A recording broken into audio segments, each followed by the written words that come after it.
Welcome to McPlum, simple solutions served daily. You start by verifying the exact build that spawns the Jumpscare Panda, because mechanics change between patches. Once you have the correct version, make a backup of your save, copy the save folder to a safe location, and keep one backup. Next, equip the required item or key and reserve one saved slot for experimentation. This ensures you can revert. Finally, if you use debug or mod flags, enable them now so the rare spawn conditions will register during the attempt. You now execute the complex sequence that actually calls the spawn. Move into the precise zone during the required time window, night, fog, or event, and hold position. Then perform the precursor actions in order. Lure nearby NPCs away, activate any environmental triggers, and play the specific sound or emote the game expects.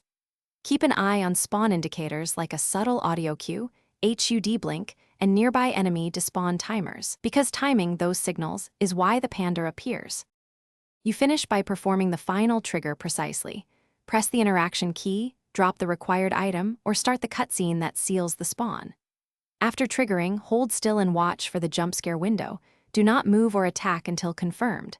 If nothing happens, reload your backup save, shift timing by 5 to 15 seconds, and repeat the whole sequence. Subtle timing changes often fix failures.